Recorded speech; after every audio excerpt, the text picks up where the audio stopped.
Well, without further ado, I want to thank everybody so much for being here with us at Out from the Shadows for our day two keynote session. I'm Dr. Kelsey Hoteling, the Director of Research Experiences at American Public University System. And before I dig into my introduction, just a quick note for our audience here. I want to encourage you to use the Q&A box to submit questions to Alex. We should have time at the end to get to them. And yeah, it is a real privilege for me to introduce everyone here to Alexander Martin. Alex is a brilliant artist, advocate, mentor, performer, and educator. And I'm very fortunate to call her my friend. We met 14 years ago as undergrads at West Virginia University in our very first semester design class. And those 14 years have been full of joy, celebrations, and transformations, both big and small. Alex is here at Out from the Shadows as someone who grew up in the margins. She is queer, trans, Black, white, and Appalachian. Her work examines and celebrates these intersections of her identity, and her art interrogates the systems that bind us. In her career, Alex has garnered many awards, recognitions, and accolades. Not the least of these is she is the former state title holder for the drag pageantry system Miss Gay US of A for Illinois. She's been featured in a documentary titled The Daily Aesthetics of Alexander Martin for a PBS Short Film Festival. She's the co-founder of Project 1612, an independent artist-run residency designed to support early and mid-career artists in a unique exhibition setting. Alex is also a founding and current board member of the Peoria Guild of Black Artists and serves currently as an associate professor of art and gallery director at Eureka College. Alex is so talented and tenacious, bringing energy, critical thought, and vast knowledge to just everything she touches. She uplifts her community as a mentor, educator, and drag performer to help others discover their own joy and power through self-expression.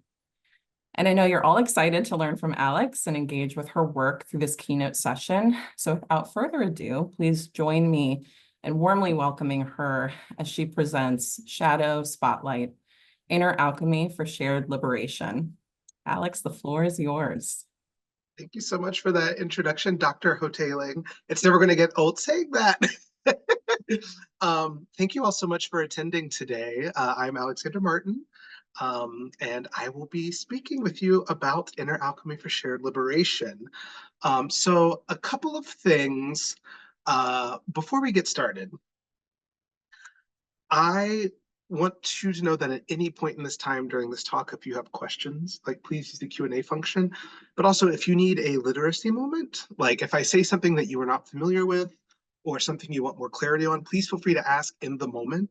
I hate for you to sit and not understand the context of something, so please do not be afraid to ask for clarity on something. I want to emphasize that this is a relaxed space. In working towards liberation, we have to deconstruct the ideas of professionalism and academia and all the things, even the systems that I work in. We have to work to undo those. So I ask that this is a calm, relaxed space where we can share and engage with each other. So to start, let me see. I am going to share this information with you as a storyteller.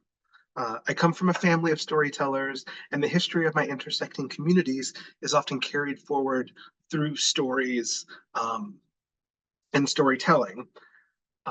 Because the white-dominated Eurocentric, classist, and imperial ideologies that perpetuate history, specifically their history above all else, eliminate these stories or eliminate chance to include these conversations in the dominant canon. So I want to come as you not as an academic, but as a storyteller to set the mood of this conversation, because that's what it is. It is a conversation. Stories are accessible and they share information. And they share emotion, which is something we often forget when talking about these things in spaces such as this. These are elements we forget in academic spaces, and bringing them into the space are the first step towards personal growth, healing, rest, and liberation. And through that, through personal liberation, shared liberation. Sorry, I'm recovering from a cold, so I'm a little bit raspy. So if I cough a lot, please, I apologize. Um, here is some of my timeline. This image is of West Virginia. I was born and raised. And I'm going to take you through my timeline and bring you to the present. And I'm going to use my journey to where I am at now as an example of what inner alchemy can do. Um, this is by no means a standard or a model to follow, as that does not exist. There's no such thing as one way to do this. Every path towards inner alchemy, towards personal liberation is unique. Every obstacle is uniquely our own. If you are not ready for the work or ready to receive information about it, hearing it won't lead you to it, but it may give you a memory to reference when you do the work, an idea that growth and change can happen, something that can plant the seed so that when you are ready to do this work, you can engage in it. If at any point during this talk you need a literacy moment to better understand, like I said, to have clarity, please ask. I try to speak and deliver my educational information and my messages in as an accessible way as I can. So don't expect convoluted jargon and niche specificity today. But if you do need clarity on anything, I invite you to ask. Let's create a space of shared learning, shared liberation, and break down the boundaries of what we know to work towards something new. I'll get into the slide in a second. Art is what I am. It is what I do. It is how I live.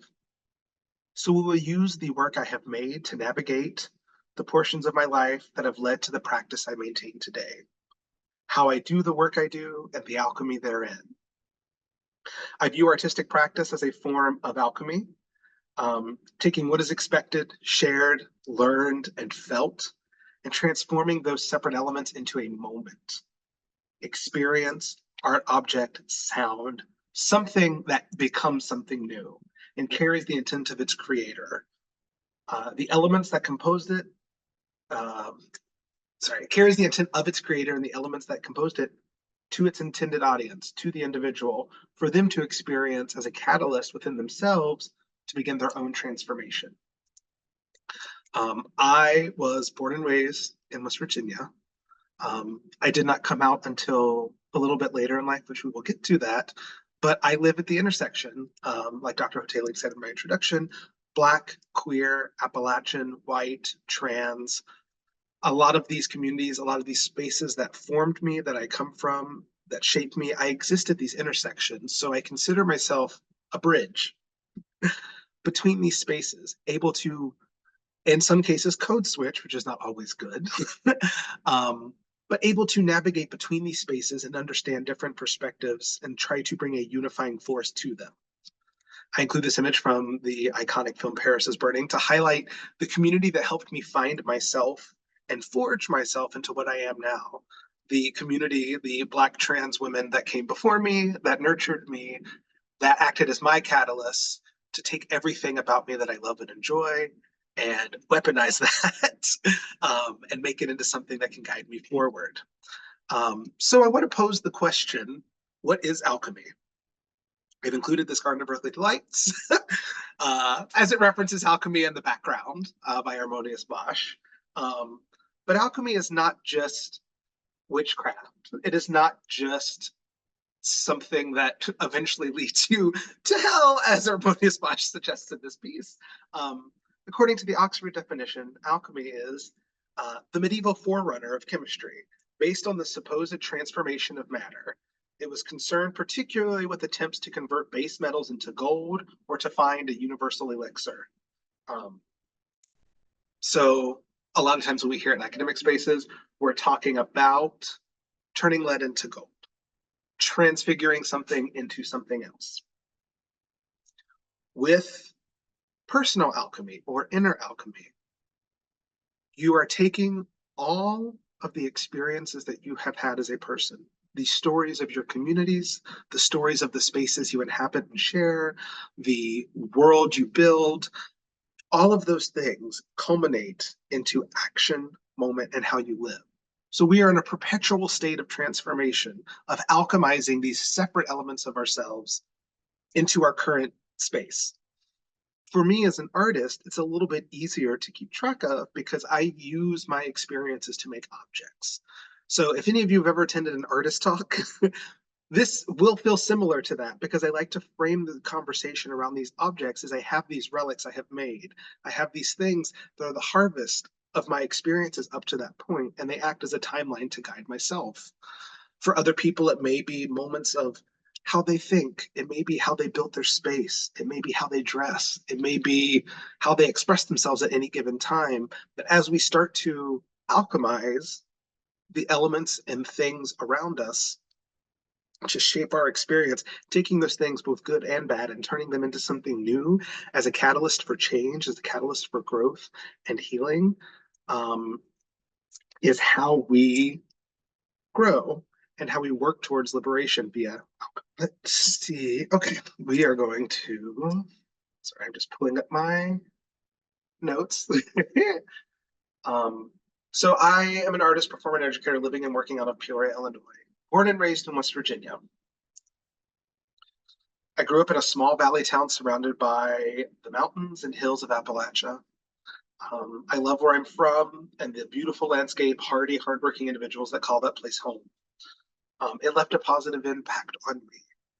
The sort of nature of working with what you have, working with what's around you, and working through the hardships of life um, really left an impact on me.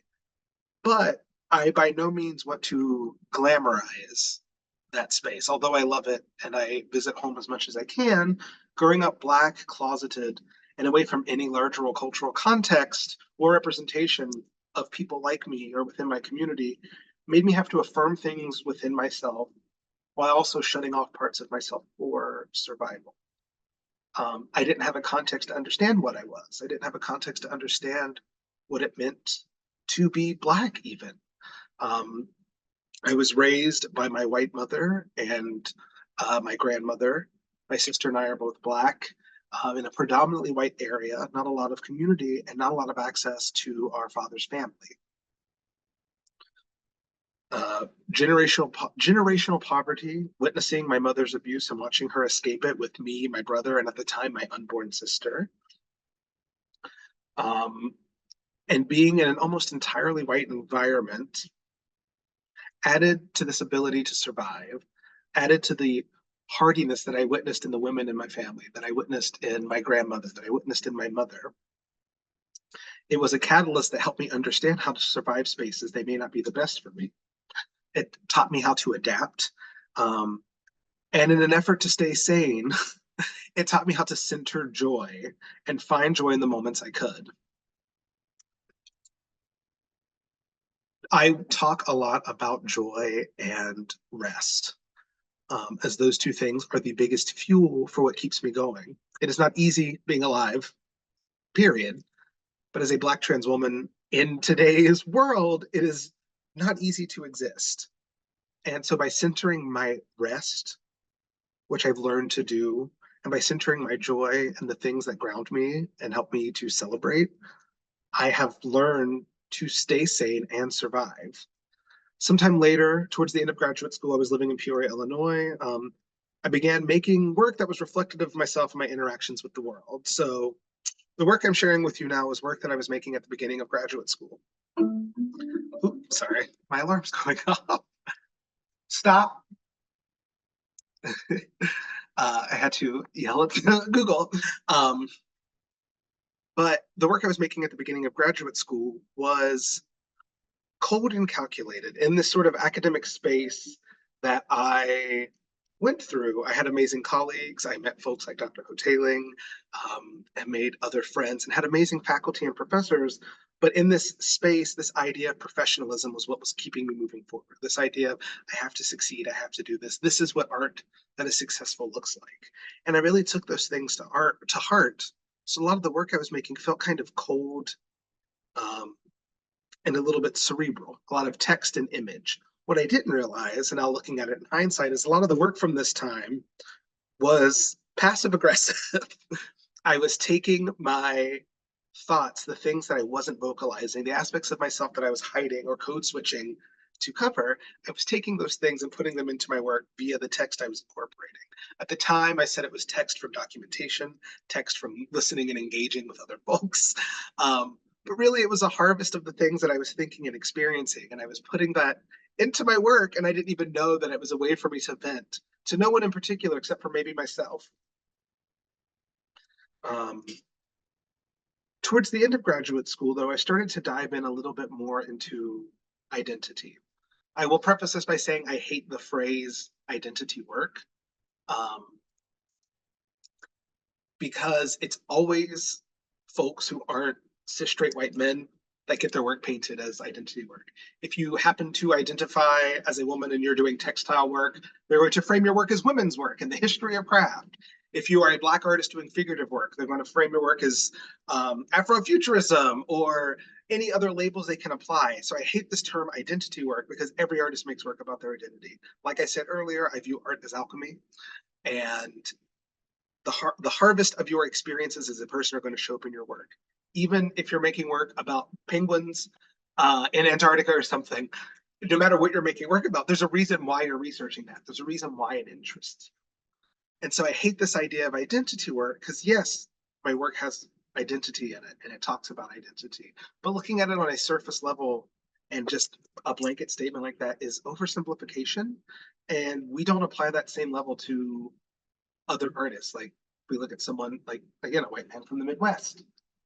If he's making work about his experience, all of a sudden it's a documentation of Midwestern America. It's not identity work. It's like, why not? That's part of his identity.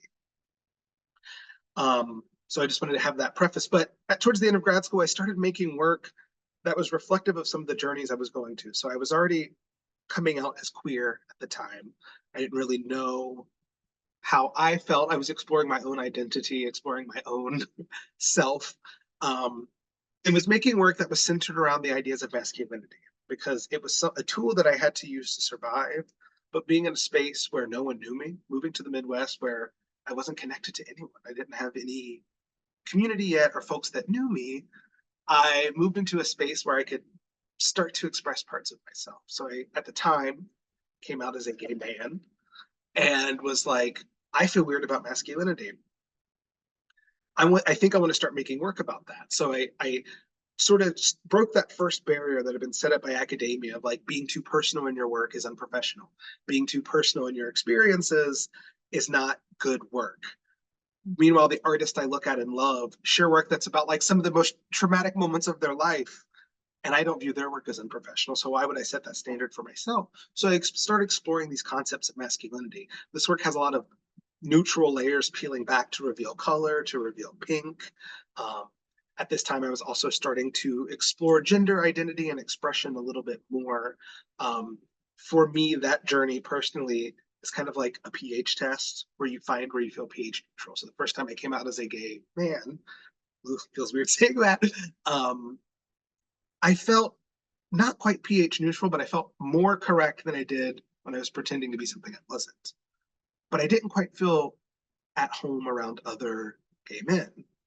And then starting to come out as queer and deconstructing gender a little bit in my head, I felt comfortable around queer people, but not still fully pH neutral.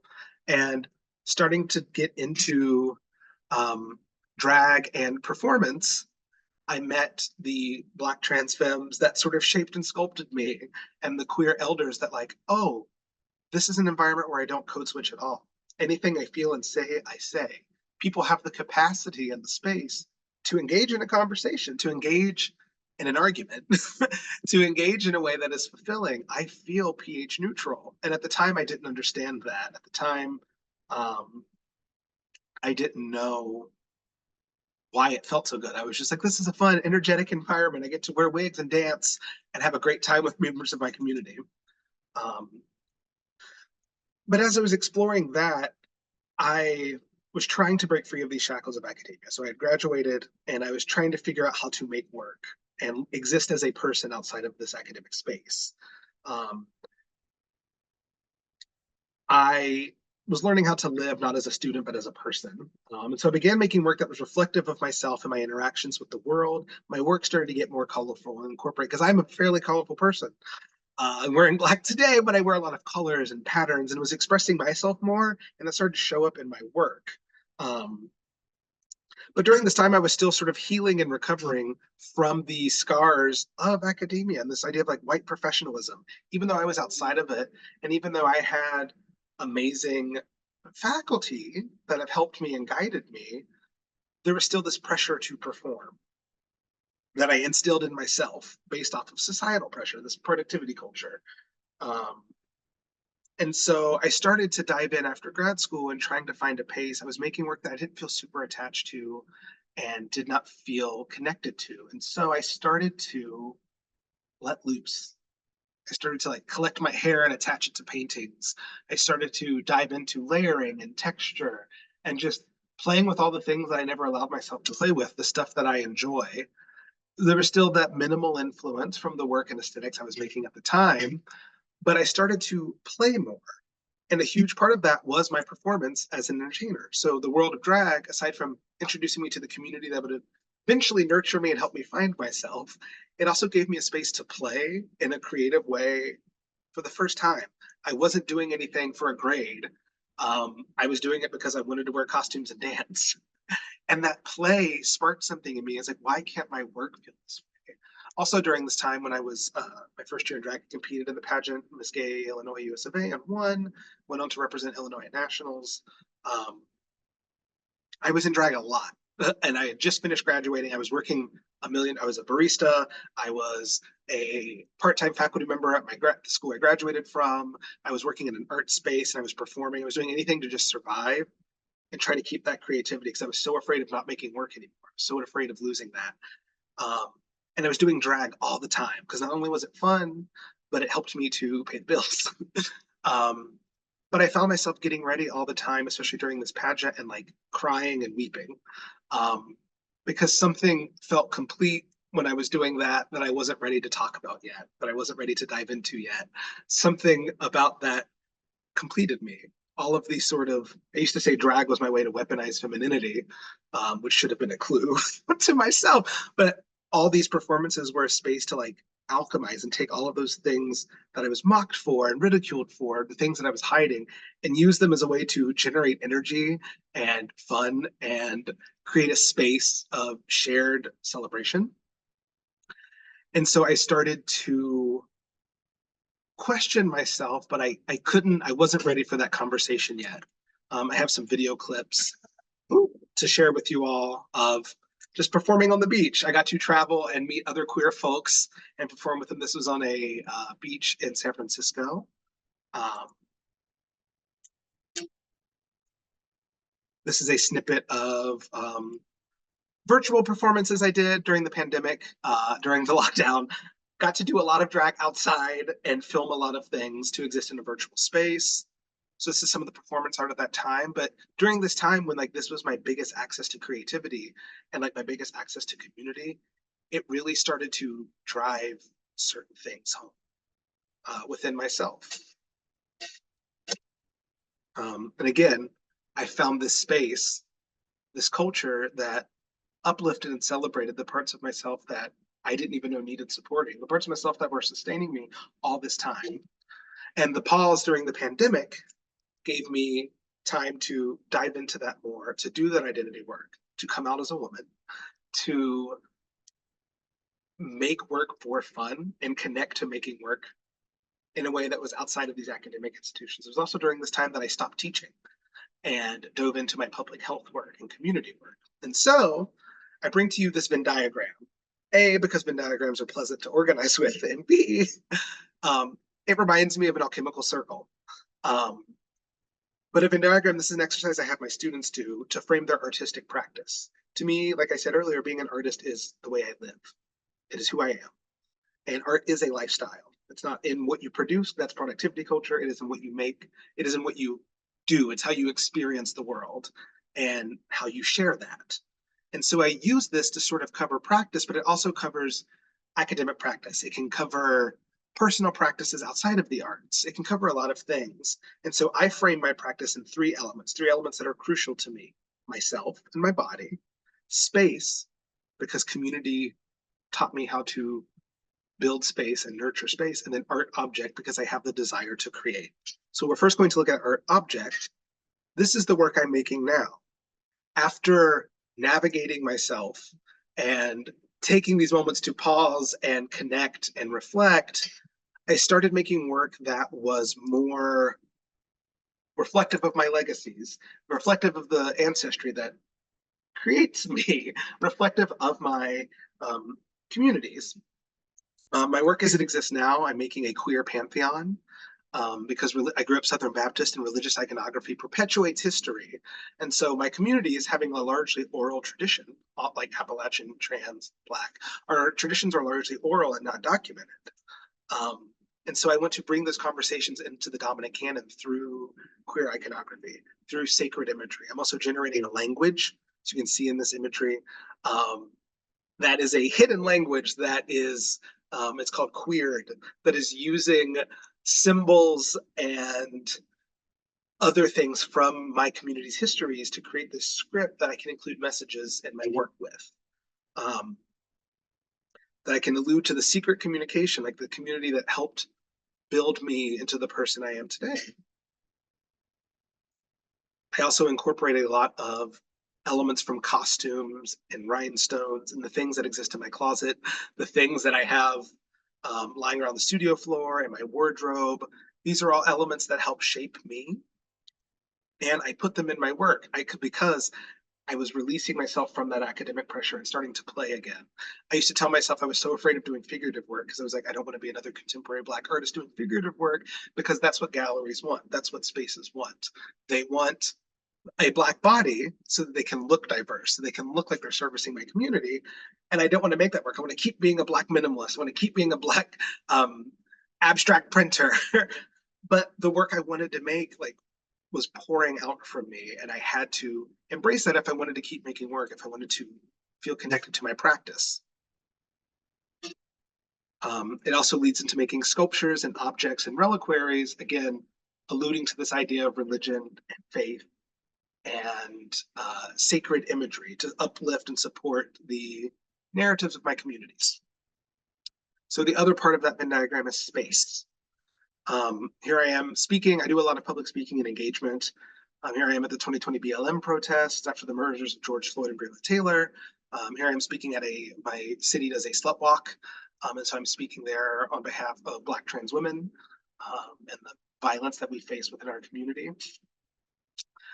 Public education, outreach events, sexual health education, gender and sexuality conversations. All of these things play a part in my practice in making space. And because I started to frame work as an artwork and art as a lifestyle, because I started to take those separate elements that I felt like I had to compartmentalize when I was in academic spaces, because I was like, no, this is a part of who I am, and it nourishes the work I make, it nourishes the work that I do. These became a part of my practice, and they're inseparable from who I am. Here I am working with a friend and collaborator, working with a utility of all organizations to provide funding to Black creatives to work towards a marketing initiative to share free services with our community. We did a mural project with them as with Ameren, Illinois, if any of you are from the Midwest. Here I am running in a mural, working with the Guild, working with public health organizations. For a lot of Black trans women, public health spaces are sometimes our gateway into professional development, because they're a space that actually gives us a chance. They're a space that's there's a lot of bureaucracy and problems therein, of course. It's not a perfect space, but it's a space that is at least trying to highlight these voices. And so I got to learn a lot about public engagement and educating folks outside of academia through this. And this was the work I was doing when I was taking a break from school, taking a break from teaching. Mural work with community. We worked with kids and taught them how to do a mural, and then they got paid to do a mural in one of the park districts in Peoria. And this is some exhibitions with my work where I utilize space. I try to use lighting, sound, and performance to sort of imitate the nightlife, the sanctuary that clubs and other queer spaces had become for me. And the ideas I sort of glamorized as a queer youth in West Virginia of like, when I live in the city, I'll go dancing at a place with neon lights. And so bringing those lights to my work and creating these sanctuaries, this installation was actually called Sanctuary. So creating these sanctuaries and sanctums to put these sort of religious images and these deities I'm making into a space. Um, this was it. Another aspect is performance. Which is the sort of intersection of myself and art object outside of drag. This was from a collaboration called Pink Sugar Heart Attack, where I delivered a sermon on the color pink and embracing the color pink within all of us. And then it led to a dance party. A lot of my work now, outside of making physical objects, I create space and do a performance piece, and then I end it in a dance party because dance has historically been a space, like the ballroom scene in New York in the 70s and 80s and 90s, the club kid scene, like dance has been a space for queer and Black history and liberation to happen. It's where the planning happens. It's where we have a space to exist when it was illegal for us to be in public throughout history. Um, this is an exhibition with some of my work in it, and then also the rest of the work from the Peoria Guild of Black Artists. We curated a group exhibition at an academic space. And then this, another example of space, is the founding photo of Project 1612 that my collaborator Jessica Bingham and her husband Zach Ott, we founded back in 2015. So performance and ritual. This is getting more into the culminating these things together and thinking about alchemy. um, this is from Pink Sugar Heart Attack. Again, led a sermon and ritual over the color pink and a dance party. There was a video performance and a sermon. I also did a series called Queer Craft, where I'm referencing the history of witchcraft and the persecution of queer folks, Black folks, and women throughout history, and using that as a modern practice to sort of celebrate and honor my ancestors and generate community. It's usually group-led ritual and performance, but then ends in an art object that folks get to take away. This is a video clip from Catharsis, which was a queercraft series, a queercraft performance I did for the solstice. And I had Paris is Burning playing in the background and created a magic circle that was a dance circle, and collected the marks of everyone's dancing and movement and documented it and worked with a local nonprofit and some musicians to sort of make this event happen. So next, this is more recent performance work and ritual work where I was in a virtual residency about Abraham Lincoln, very popular in Illinois. And so this was a shawl that I made to sort of talk about legacy, because I grew up with a lot of people saying you should be thankful for Lincoln because the Emancipation Proclamation, like I should be thankful to a president because he's the only one responsible for my community's freedom, which is a weird thing to hear as like a Black kid. And so I made a thing of like, I am the product of that liberation, not him. I am a product of that. I am a product of my ancestors' legacy. And so I created this costume and then performed and danced in it. But that brings you, this is sort of a timeline of the work, and you can see again more of myself starting to come through throughout this history, but that brings you to today. I'm now back in an academic space. I teach at Eureka College, assistant professor of art, gallery director. I never thought I'd be in a tenure track position as a Black trans woman. Didn't see that in my future, and I'm now in that space with these experiences I've learned from outside of academia, so I can try to lead my students into a path of liberation and celebration. The culmination of my work, the things I do now, the moment I started experiencing more success in my career was the moment I had that pause and was able to focus in on my practice as an artist, but in a way that wasn't for anyone else but myself. Understanding where I felt the best and questioning why other spaces couldn't feel that way. What are these rules and standards that we've set up that say that we can't be relaxed in academic spaces, that say I can't speak in the way that I authentically do in these spaces? And so all of these spaces where I couldn't exist, where I prioritized joy, um, I took those things and instead of hiding them away, I used them in my work. And then in using them in my work, they became the only option. I couldn't hide these things anymore. I couldn't not be myself in all spaces. And it sort of led the path to personal liberation. So I'm taking again these experiences from sort of being quiet. Well, I've never been quiet. If you ask my friends, they'd say I've never been quiet. But in professional settings, I didn't necessarily speak up. I was afraid of taking up too much space. I was afraid of hurting feelings. I was afraid of being the angry Black person in a workplace. So, in being in all of these spaces, I took those things that I couldn't say. And for me, I had my practice to turn to. And so I was able to alchemize those things towards a path of healing. And seeing how good that felt, it became the only option. And so it started to make its way into my day-to-day life. I couldn't be in a space that wouldn't let me be in my truth. I couldn't be in a space that wouldn't let me express myself the way I need to. I couldn't be in a space. There was no other option. Um, and in that, learning to also rest because you need time to process these things. You need time for this work to settle in.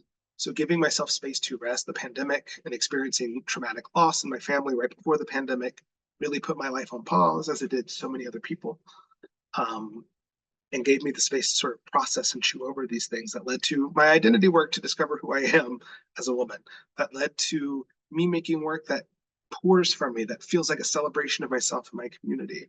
It let me turn these things and personally liberate. And for you all, you have to give yourself space to do that work because shared liberation only comes after you personally liberate yourself. So when you break free from these confines, from these things that you say you can't be or can't do, when you exist boldly in your truth in all spaces, once you do it in one space, you learn that there's no other option. And when you do that for yourself, it becomes easier to be an example for others and to help other people decolonize their mind, to deconstruct these ideas of professionalism, to break down the ivory tower of academia, to separate the space and liberate themselves. And a lot of times when we talk about this work, we talk about thankless labor and like always organizing, always protesting, and a lot of activists experience burnout. I have friends who are out in the streets every day working, and it can break your spirit if you don't give yourself time to heal, to rest, and to let that alchemy work, to let that chemistry kick in and use those experiences to fuel the work you want to do. So you have to take care of yourself to let this work happen. And then in doing that, you can liberate each other.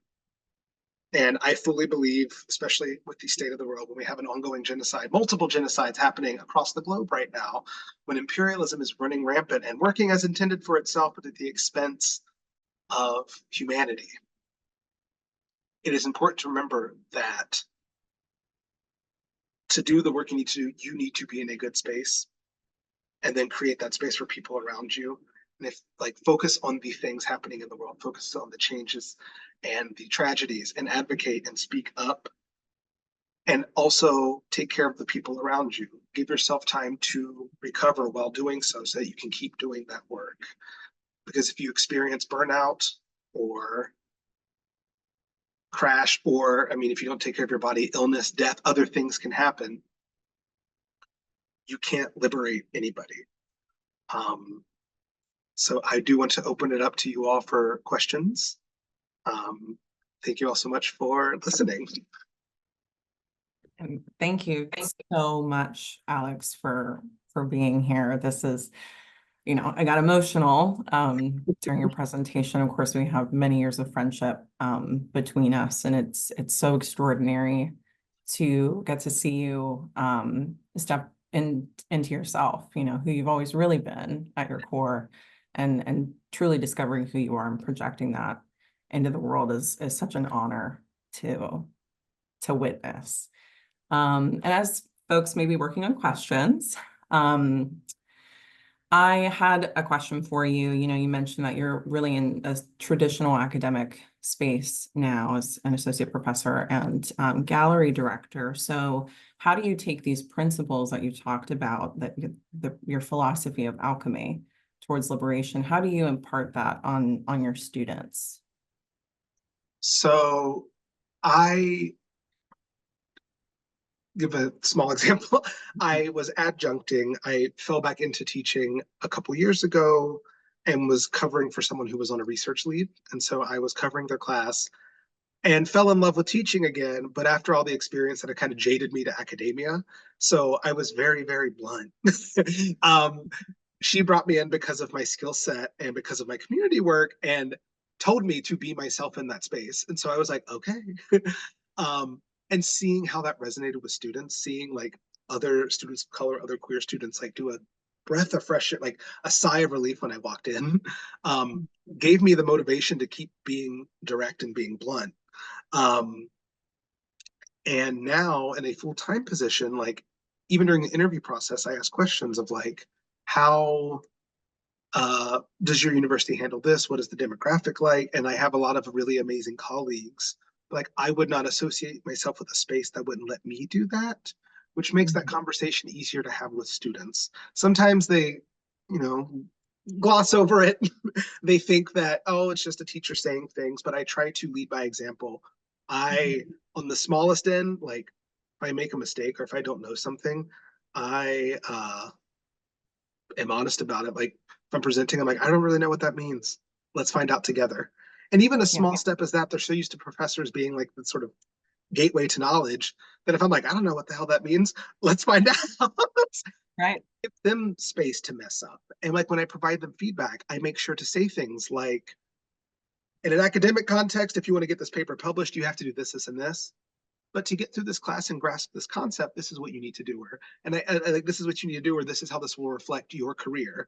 I also ask students what their majors are, what their focus is, what they're doing, and try to relate everything we do to that so they can learn how to take that knowledge for themselves. And I speak about the barriers, like I acknowledge the difficulties they face and I talk about the difficulties I faced, and that helps. I think it does also help, like being black and trans, like I'm very visible. And I As think you maybe should they be. take that a little bit more seriously Mhm. because it's not just like polite banter. I'm like, this is my life I'm talking about. Mhm. And they're like, yeah, you have real lived experience. So Mhm. uh let's lean into that. Let's talk about that. Yeah, I really love that example because, you know, just when you were saying like, hey, I don't understand what this is, let's figure it out together. That flips the apprentice model that so often is the model in the art world.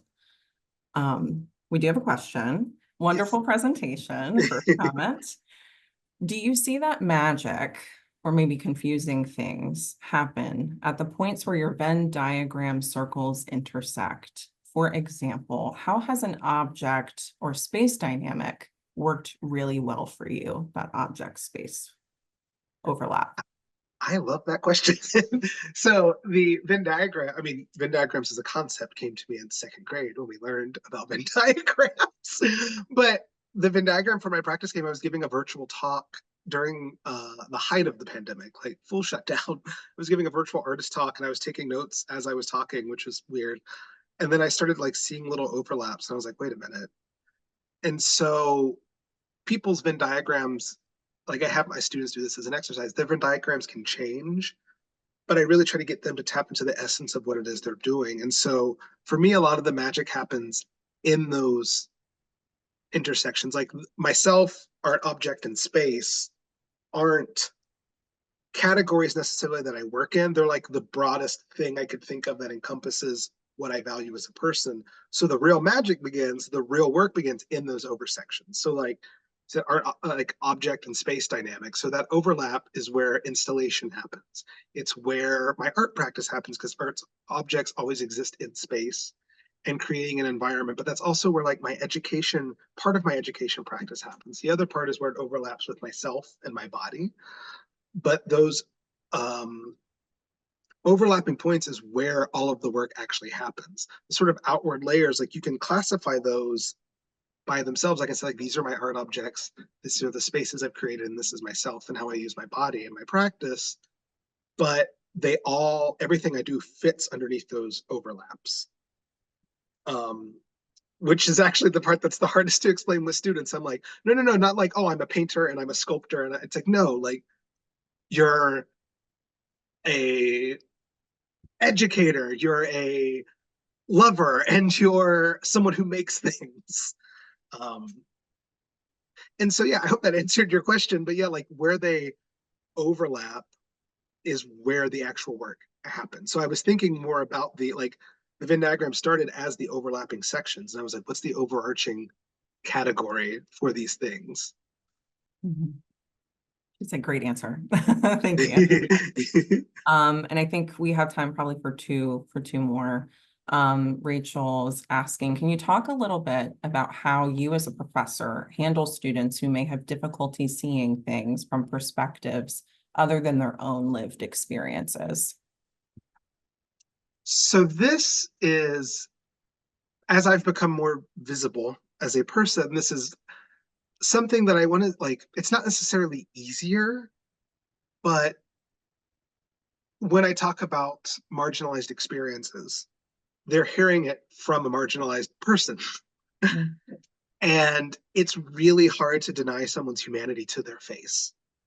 And so it's a little bit, I don't want to say it's easy, but it's a little bit easier because I'm there sharing space with them and talking to them and engaging with them. I think in doing that work outside, like if I was not who I was, but doing that work outside of my identity, I think it comes through in how you frame and highlight voices and why.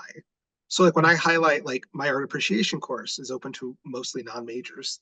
When I teach it, I talk about a lot of different perspectives. I talk about the context in which that work's made. So I frame their identities because almost everyone I cover is Black, trans, or woman. So I make sure to highlight these voices that are historically omitted. But the way I frame it is understanding their context helps you to understand their work. And when I have them Mhm. start to think about context, I view context as like context of their lived experience, context of their community, context of what influences them. They start to see, and I relate it back to them. Like I teach a lot of athletes. So I find myself somehow making a lot of sport metaphors. Okay. And like, and so You were in the pride at yeah, WVU. I You've got been marching band. I know doing. what like a touchdown is. So, but I find myself framing a lot of stuff through lenses. I'm like, these are things that shape you, right?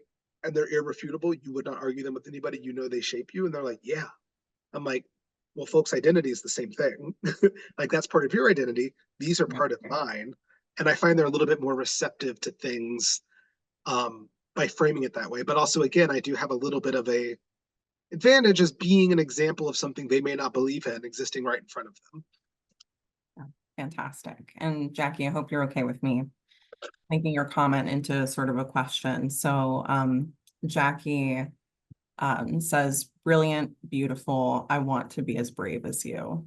I'm so used to being a working class white woman. Where do we even start? Where do we start with this process of alchemy to liberation? So you have to ask yourself why and why for everything. If you have a favorite movie, why is it your favorite? And then look at your other favorite movies and be like, why do I like this kind of movie? Or if you're a sports fan, you're like, I'm a Lakers fan. I knew that sports team. I'm a Lakers I fan. It's love like, the why? sports metaphor. What do you like about it really, like at its core?